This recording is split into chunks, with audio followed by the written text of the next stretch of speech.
वालेकुम दोस्तों वो घड़ी आ गई है। इस घड़ी का सबको बहुत दिनों से इंतजार था, जब से आईसीसी ने जब ये शेड्यूल जारी किया था कि पाकिस्तान इंडिया का मैच है 15 फरवरी को T20 वर्ल्ड कप 2026 के अंदर। तो इस घड़ी का इंतजार सारे क्रिकेट फैंस को था, तो वो घड़ी आ गई है। चलिए हम बात करते हैं पाकिस्तान की टीम की कुछ स्ट्रेंथ बताएंगे, आपको कुछ वीकनेस बताएंगे, और ऐसे इंडियन टीम की कुछ स्ट्रेंथ है कुछ वीकनेस बताएंगे जो उनको गेम में प्लस पॉइंट आगे रखेगी। वो चीज़ें बताते हैं आपको। स्ट्रेंथ बताते हैं पहले आपको। स्ट्रेंथ में हो गया पाकिस्तान टीम की स्ट्रेंथ, इस वक्त उनकी बिला शुबा किसी अनडाउटेडली उनकी बॉलिंग है। उनकी बॉलिंग में इस वक्त तो जैसे Pakistani pace attack pace battery को बहुत ही हाईली रेट किया जाता है, इस वक्त पाकिस्तानी पेस बैटरी को हाईली रेट नहीं किया जा रहा है। इस वक्त पाकिस्तान के स्पिनर्स जो डोमिनेशन कर रहे हैं दुनिया में पूरे एक साल से, बहुत अच्छी बॉलिंग का मुजाहरा कर रहे हैं, और स्पिनर से बहुत बात हो रही है और स्पिनर्स को लेकर हर जगह बहुत चर्चा की जा रही है। इसमें एक सबसे बड़ा नाम उस्मान तारिक का है। तो उस्मान तारिक को एक तो इंडिया में इतना अफवाह फैला हुआ है कि उस्मान तारिक के उन्होंने बॉलिंग एक्शन को पहले इलीगल कह दिया, उसके अलावा उनको बहुत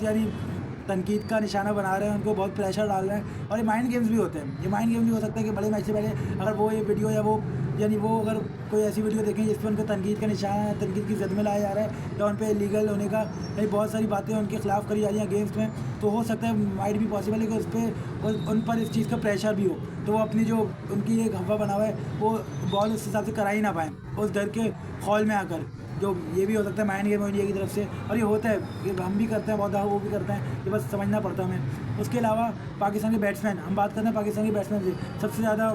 जो हमें उम्मीदें हैं इस वक्त कि साहिबजादा फरहान माशाल्लाह उनका डोमिनेशन T20 के अंदर बहुत अच्छा चल रहा है पिछले 1-1.5 साल से। तो आगे इंडिया के खिलाफ उनका रिकॉर्ड पाकिस्तान के अंदर बैटिंग के अंदर सबसे अच्छा होने का है कि उन्होंने एशिया कप के अंदर भी 3 गेम्स इंडिया के अगेंस्ट खेले, हमारे तीनों गेम्स के अंदर उन्होंने ऐसे डोमिनेट किया इंडिया को कि उनका एवरेज इंडिया के खिलाफ 50+ है। और पाकिस्तान को उन्होंने जीत तो नहीं पाया, लेकिन उन्होंने बहुत ऐसा रोल प्ले किया था जहाँ पर लोगों को एक अच्छा मैसेज पहुँच गया था, उनकी क्लास दिख गई थी कि पाकिस्तानी बैट्समैन जो वो इंडिया के ऐसे बॉलर थे जिनके खिलाफ बल्ला नहीं उठाते थे, पहले उन्होंने उन सब बॉलर्स को निशाने मिलाए, उन सबको छक्का मार के दिखाया जिन पे हम लोग हैरान हुए थे कि यार ये कैसे हुआ। लेकिन इसका मतलब सब मार सकते हैं, हमने बहुत ज़्यादा उनको हाईली रेट किया, हम बहुत ज़्यादा डर के खौल में चले जाते हैं। तो ये गलत है कि उन्होंने ये दिखाया कि जसप्रीत बुमराह को भी हम छक्का मार सकते हैं। जसप्रीत बुमराह को छक्का मारा उन्होंने, वरुण चक्रवर्ती को छक्का मारा, कुलदीप को छक्का मारा, अक्षर पटेल तक को छक्का मारा। तो यानी उनका एक बहुत इंपॉर्टेंट रोल हुआ कल के मैच के लिए कि वो देखते हैं वो कैसे प्ले करते हैं। जैसे इंडिया के लिए अभिषेक शर्मा है, तो कल हमारे लिए साहिबजादा फरहान का रोल होगा क्योंकि ये स्टार्ट देते हैं कि साइम अयूब का बल्ला कुछ अर्से से जो होना चाहिए, जैसा उनकी परफॉर्मेंस है, जैसा उनका कैलिबर है, उस मिजाज से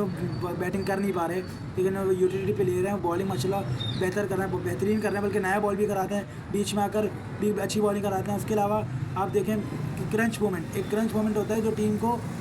बहुत मोमेंटम शिफ्ट करने में बहुत मदद देता है कि दूसरी टीम में बिल्कुल प्रेशर में ले आते हैं वो बड़ा ज़रूरी है दोनों टीम के लिए। अब जैसे मैंने बात की साइम अयूब की, अब जैसे देखें नेदरलैंड का मैच था, पाकिस्तान ने नेदरलैंड को 127 रन पर उनके कोई 4 आउट थे 15 और 16 ओवर के अंदर। तो ऐसा लग रहा था उस मौके पर कि नेदरलैंड 170 टच करेगा या 165 to 170 तक तो जाएगा ही जाएगा आराम से, क्योंकि जैसा वो लोग खेल रहे थे। लेकिन वो क्रंच मोमेंट था, वहाँ आकर साइम अयूब ने 1 ओवर कराया तो उन्होंने वहाँ आकर 2 विकेटें ली थी, जिससे पूरा इधर पाकिस्तान का मोमेंटम आ गया और पाकिस्तान ने नेदरलैंड की साइड को रिस्ट्रिक्ट कर दिया 147 के ऊपर। तो ऐसा क्रंच मोमेंट कल भी इंपॉर्टेंट होगा कि कौन किस तरफ लेके आता है, कि उनके स्टार भी हमारे स्टार भी हैं, दोनों स्टार्स हैं, बट ऑन पेपर अगर देखा जाए इंडिया की साइड अब एज़ कम्पेयर टू पाकिस्तान हमें ज़्यादा अच्छी नज़र आ रही है। हार्दिक पांड्या का रोल उनकी तरफ से बहुत इंपॉर्टेंट होगा, ना जसप्रीत बुमराह का रोल बहुत इंपॉर्टेंट होगा, उनके स्पिनर्स का बहुत अच्छा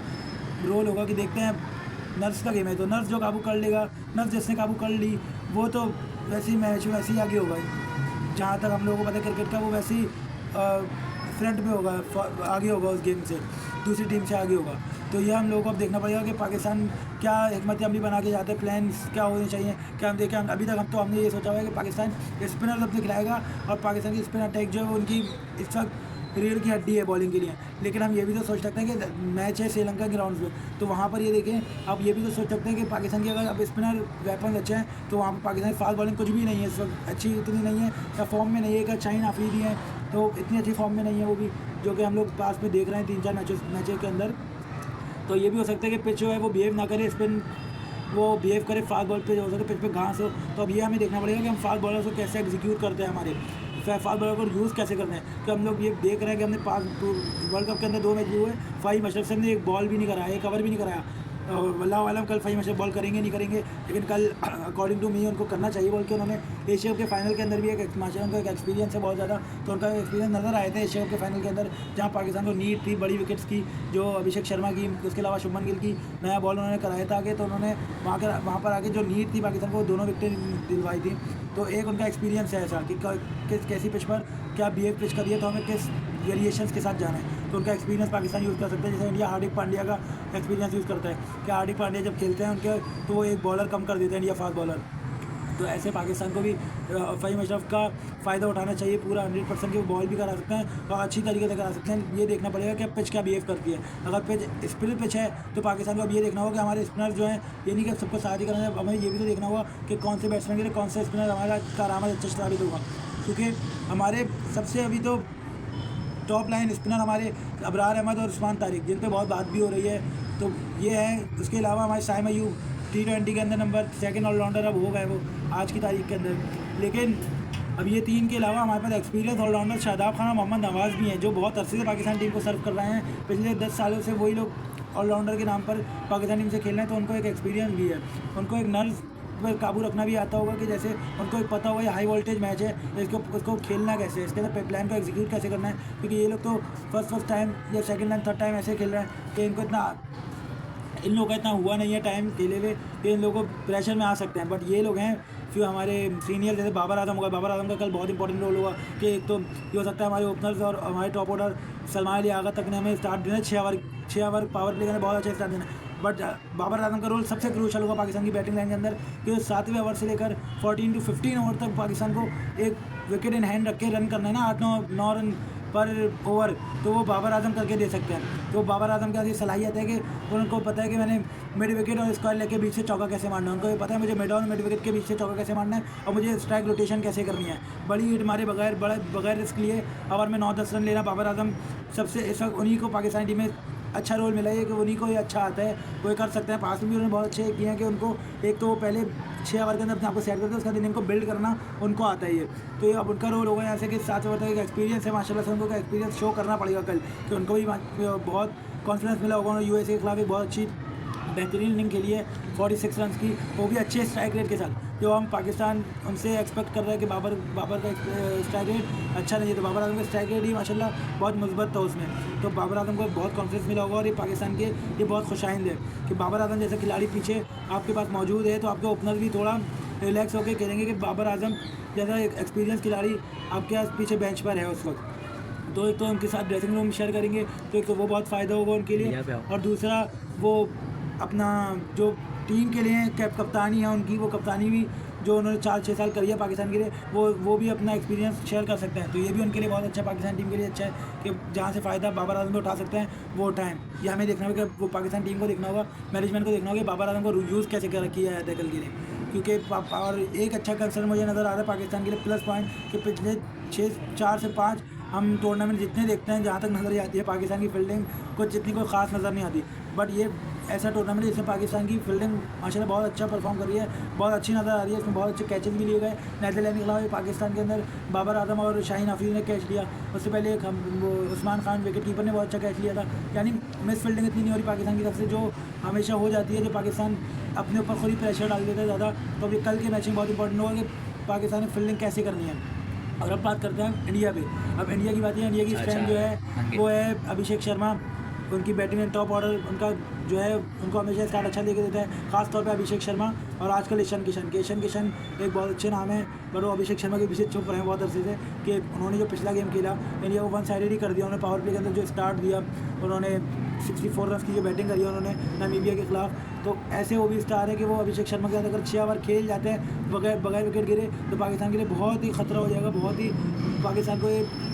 हर्ट होगा, इतने रन कर सकते हैं वो लोग आके खड़े होकर, ऐसा है। लेकिन पाकिस्तान के लिए भी एक मतलब ये कि उनको जल्दी रिस्ट्रिक्ट करें, जब उनकी पार्टनरशिप को बिल्ड ना होने दें कि ये दोनों ऐसे प्लेयर हैं, ये इंडिया के दिमाग में भी चल रही होगी। उसके अलावा उनके कैप्टन सूर्य कुमार यादव, उनकी भी पास में इतनी अच्छी कोई परफॉर्मेंस नहीं चल रही थी, फॉर्म भी नहीं थी, बट उन्होंने अभी USA के खिलाफ इंडिया को एक प्रेशर सिचुएशन के अंदर कैच छूट